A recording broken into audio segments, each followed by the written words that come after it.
In this, the final segment to part 2, we shall be amplifying and adding one more component to the paradigm, describing the man-God interrelationship, which, as discussed, has two components. The first, nitaruta dilatata, the efforts of man, in involving him or herself to the best of the respective abilities in fulfilling their Torah obligations, whether it be in the area of Kiyum Mitzvot, in Tfilah, or in Limud Torah, and for which there will be an expectation of reward for their efforts, either in the short term in Olam Hazeh, or if not in Olam Hazeh, in Olam Haba, after the neshama leaves the physical constraints of the body. Either way, due to the fact that the individual is functioning within a finite system, the reward that comes for the avoda will also be finite. There is, however, a deeper level of spirituality, one that is infinite. It comes at the discretion of HaKadosh Baruch Hu, and this is the itaruta de la'ela component of the man-God relationship.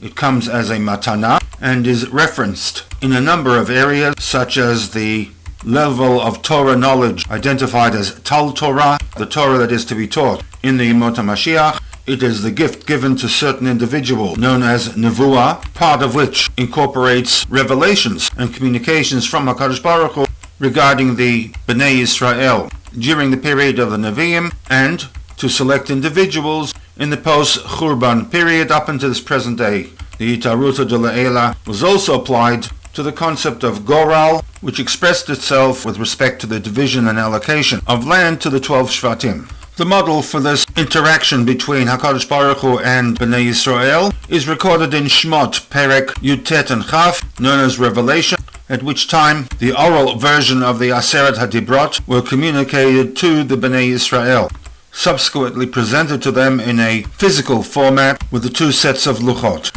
an event memorialized in one of the three Shalosh Regalim, that of Chag Shavuot. And while Chag HaMatzot is described as Zman Cherotenu, Cherut, freedom, physical and spiritual, Chag HaSukkot is described as Zman Simchatenu, a period of Simcha. The descriptive for Chag HaShavuot is Zman Matan Toratenu. Emphasis on the word Matan, Matana. A descriptive, according to Chassidut, goes beyond the simple meaning of the giving of the Torah, but rather describes the process that took place, namely a nitaruta de la'ela, at the discretion of HaKadosh Baruch Hu. Applying the paradigm mentioned earlier, that while this is a nitaruta de la'ela, an infinite gilui elokut, there needed to be some effort on the part of the recipients, a nitaruta de latata, in the form of a commitment and a loyalty to HaKadosh Baruch Hu and his demands, expressed in Sefer Shmot 24/7 as part of the Brit Matan Torah that Moshe made on behalf of HaKadosh Baruch Hu with the nation, that Vayikach Sefer HaBrit, that Moshe takes the Sefer HaBrit. However, this term is to be understood, Vayikra Ba'oznei Ha'am, he read the contents of the Brit Ba'oznei Ha'am to the nation, and Vayomer, their response was, Kol Asher Diber Hashem, all that Hashem has spoken, Na'aseh v'nishma, we commit ourselves to abiding by those demands. And it was only after the acceptance of the Brit, the Itaruta de Latata, along with the magic number of 49 days of Sfirat HaOmer, that we have the oral version of the Aseret HaDibrot, Vaydaber Elokim et Kol HaDvarim Ha'ela Le'mor. Emphasis on the word Kol, but all 10 Dibrot are part of the Itaruta de La'ela. In other words, although 8 of the Dibrot differ from the first 2 in that the first 2 relate to Emunah, belief, the remaining 8 involve action, and the forerunner to the remaining 611 mitzvot, which on the surface are not in the category of Itaruta de La'ela, nevertheless, those 8 Dibrot are joined with the first 2 and are part of the Matana, Zman Matan Toratenu, the Itaruta de La'ela of Matan Torah.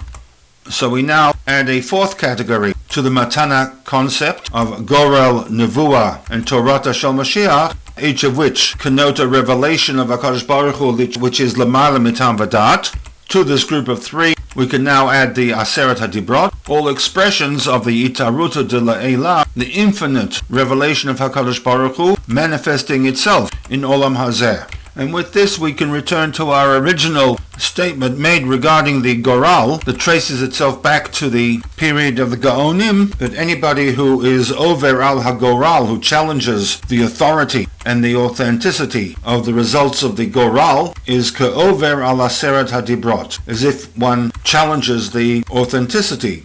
of the Aseret Hadibrot, the explanation of which will be dealt with in part 3 of this Sikha.